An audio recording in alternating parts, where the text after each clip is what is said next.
So we 2 eggs, as I said. The fudge brownie mix, you can use any kind. Vegetable oil, chocolate chips to put inside the batter. Sour cream to make it nice and gooey.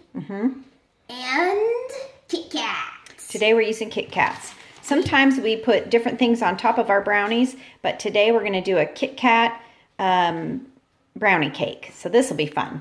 Yes. What we use here to make our cake, it's really not a cake. It's a thick brownie, really. But the sour cream does make it a little softer brownie. So we use this cast iron skillet and we line it with tin foil. And then this measuring cup is just for the oil. So we'll get that out of the way. I'll line this up so you can see how it looks. Okay guys, we're back, and what we've done is we've aligned our skillet pan with tin foil and sprayed it with cooking spray. As you can see, the bubbles. So if you don't have a cast iron skillet, you can use a deep dish pie pan. That would work really well. Or even a smaller 8x8 or 9x9 pan. Any of those would work. So your brownie mix makes a thick layer when you put it in your pan. Yes. Okay guys, so we put the brownie mix in the bowl. Now we're going to add 2 eggs. So I'm guessing you know how to do this. If you don't, just crack it on something. Try not to let the shell go. And you kind of stick your finger through the shell a little, through the cracked part, and just separate the 2 sides of the shell. And I was being clumsy. There you go. Okay, make sure it gets out of there. Oops. Get off. Get off. There. You can do it on the counter too. That might be easier. Hopefully I don't get anything Great. in it. Now, if you'll notice on the back of your brownie box, it does give you some different options to throw into your brownies. And this is just kind of what we've done. We've done some, added some interesting things just to make it more than just a plain old brownie. Sorry about the background noise that is going on. Okay. He's washing his hands, which is important when you're working with raw eggs. Okay, so now what we do is we're going to mix up the batter slightly before we add our additional ingredients. We got our fork. Oh, no, we got to do oil. We forgot oil. Half a cup of oil. So we're using half a cup.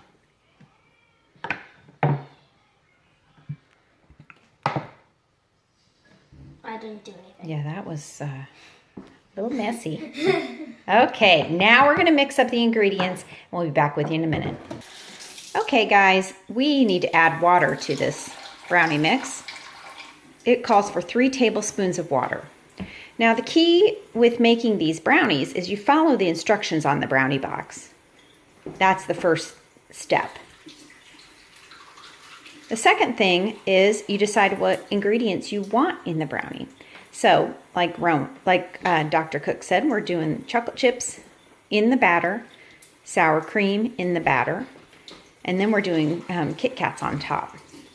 So sometimes we always do chocolate chips and sour cream in the batter, but sometimes we do different things on top, like cookie dough. We make cookie dough and blob it on the top. We've also done Andy's mince. We've done other shaved chocolate. So there's a variety of things you can do. As you can see, she's stirring it nice and good. Brownie Queen. Well, she is the queen of brownies. Of course she is. The queen of brownies. So we want to make sure all those dry ingredients are all mixed in there. And I usually just use a fork, and you have to make sure on the bottom you don't have dry ingredients. And always in your family have a taste tester so they can test if something is poisonous or not. They probably won't be, but it's fun for the taste tester. That is a joke in our house. I do that a lot. Dr. Cook is always the taste tester. Okay, so now here's what we do. We're gonna add some sour cream, which just kind of makes it gooey. Like we said at the beginning of the video, it makes it gooey and soft and just stuff. a different texture than a brownie. We put, I would say a big scoop in there. One big spoonful. Like that. And you could put a little bit more if you want to. We just and like it could be nice. a little less. We're not very exact around here. No. I would say half a bag of chocolate chips. And we have which is about 1 cup. Exact. There's about 2 cups of chocolate chips in a bag. Look at all those chocolate chips. I bet Okay, the so taste now we're is going to so stir it different. up, and in a minute we're going to put it in our pan. So we will be right back. Okay. Here she is. Okay, so we're going to pour it into the pan. She is using a, what do you call that? Spatula. Spatula, yeah. To pour it into the pan. Kind of scrape out the sides. That is unless you want to lick the leftovers.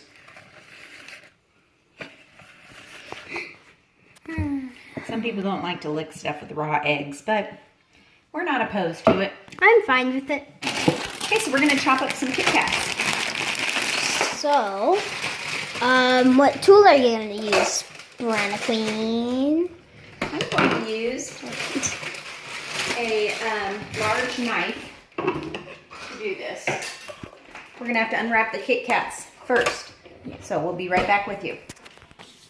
Okay, here she is about to chop the Kit Kats. So here's what we've done. We went ahead and stacked them for easy chopping.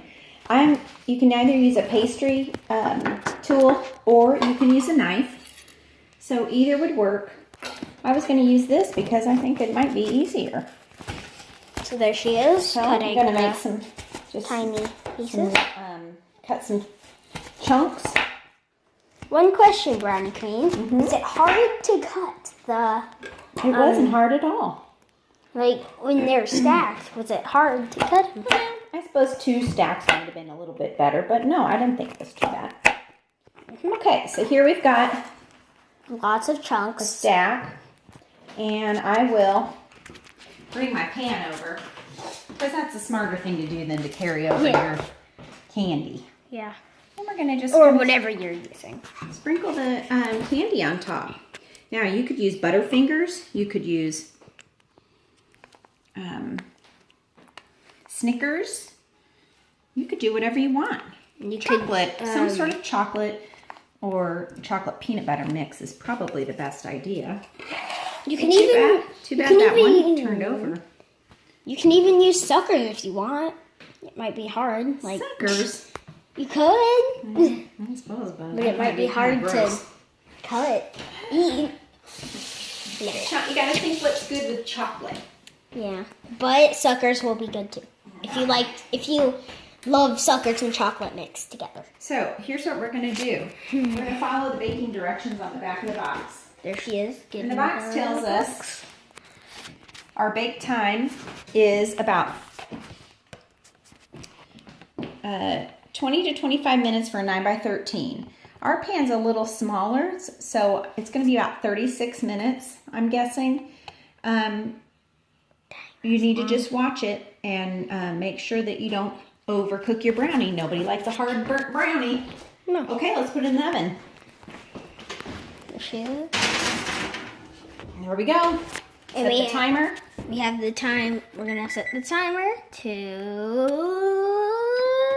We're going to start with 35 minutes and see where we are at that point. And see what happens.